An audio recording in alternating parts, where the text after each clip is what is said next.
बीते 7 दशकों में जो भी साथी इन जिम्मेवारियों से गुजरे हैं, जिम्मेवारियों को संभाली है, अनेक कानूनों, अनेक संशोधन और अनेक सुधारों का हिस्सा रहे हैं। अभी तक लोकसभा और राज्यसभा ने मिलकर करीब करीब 4000 से अधिक कानून पास किए हैं।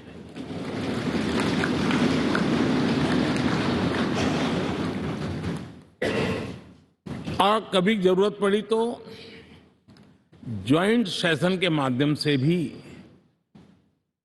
कानून पारित करने की दिशा में रणनीति बनानी पड़ी और उसके तहत भी दहेज रोकथाम कानून हो, बैंकिंग सर्विस कमीशन बिल हो, आतंक से लड़ने के लिए कानून हो, ये संयुक्त सत्र में पास किए गए हैं, इसी गृह में पास किए गए हैं। इसी संसद में मुस्लिम बहन बेटियों को न्याय की जो प्रतीक्षा थी, शाहबानो केस के कारण कुछ गाड़ी उल्टी पार्टी पर चढ़ गई थी। इसी सदन ने हमारी उस गलतियों को ठीक किया और 3 तलाक विरुद्ध कानून हम सब ने मिलकर के पारित किया। संसद ने बीते वर्षों में ट्रांसजेंडर को न्याय देने वाले कानूनों का भी निर्माण किया। इसके माध्यम से हम ट्रांसजेंडर के प्रति सद्भाव और सम्मान के भाव के साथ उनको नौकरी, शिक्षा, स्वास्थ्य, बाकी जो सुविधाएं हैं, एक गरिमा के साथ प्राप्त कर सके, इसकी दिशा में हम आगे बढ़े। हम सभी ने मिलकर हमारे दिव्यांग जनों के लिए भी उनकी जरूरतों को देखते हुए, उनके एस्पिरेशंस को देखते हुए ऐसे कानूनों का निर्माण किया जो उनके लिए उज्जवल भविष्य की गारंटी बन रहे हैं। आर्टिकल 370 हटाने से लेकर विषय ऐसा रहा जो शायद ही कोई दशक ऐसा होगा कि चर्चा न हुई हो, चिंता न हुई हो और मांग न हुई हो। आक्रोश भी व्यक्त हुआ, सभागृह में भी हुआ, सभागृह के बाहर भी हुआ। लेकिन हम सबका सौभाग्य है कि हमें सदन में आर्टिकल 370 से मुक्ति पाने का, अलगाववाद, आतंकवाद के खिलाफ लड़ाई लड़ने का एक बड़ा महत्वपूर्ण कदम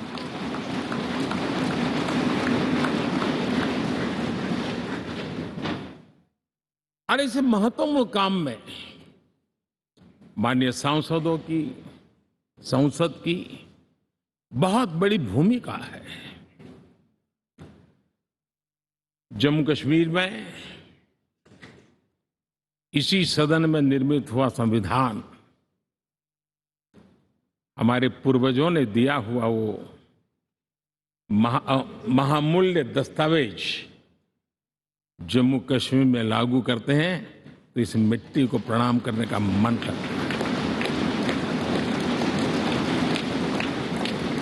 आज जम्मू और कश्मीर शांति और विकास के रास्ते पर चलने के लिए प्रतिबद्ध हुआ है और नए उमंग, नए उत्साह, नए संकल्प के साथ जम्मू कश्मीर के लोग आगे बढ़ने का कोई मौका अब छोड़ना नहीं चाहते हैं। ये दिखाता है कि संसद के सदस्यों ने मिलकर के संसद के भवन में कितने महत्वपूर्ण काम किए हैं। माननीय सांसदगण, लाल किले से मैंने कहा था यही समय है, सही समय है।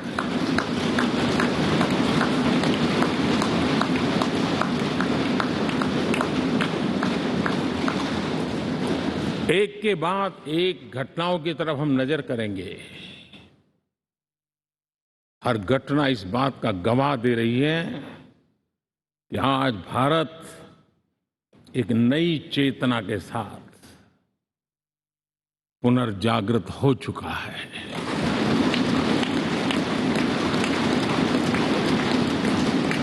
भारत नई ऊर्जा से भर चुका है और यही चेतना, यही ऊर्जा इस देश के कोटि कोटि जनों के सपनों को संकल्प में परिवर्तित कर सकती है और संकल्प को परिश्रम की पराकाष्ठा कर करके सिद्धि तक पहुंचा सकती है। ये हम देख सकते हैं।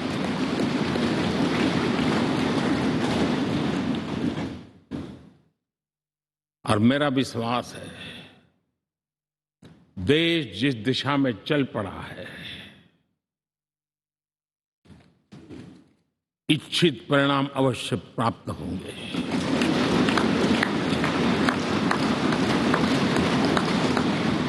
हम गति जितनी तेज करेंगे, परिणाम उतने जल्दी मिलेंगे।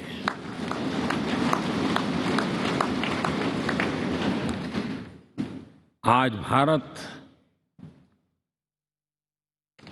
5वीं अर्थव्यवस्था पर पहुंचा है, लेकिन पहले 3 में पहुंचने के संकल्प के साथ बढ़ रहा है।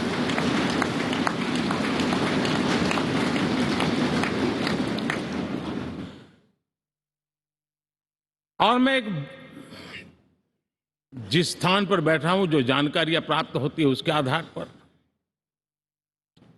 विश्व के गणमान्य लोगों से बातचीत करता हूं, उसके आधार पर मैं बड़े विश्वास से कह रहा हूं, हम में से कुछ लोगों की निराशा हो सकती है, लेकिन दुनिया आश्वस्त है कि भारत टॉप 3 में पहुंच के रहेगा।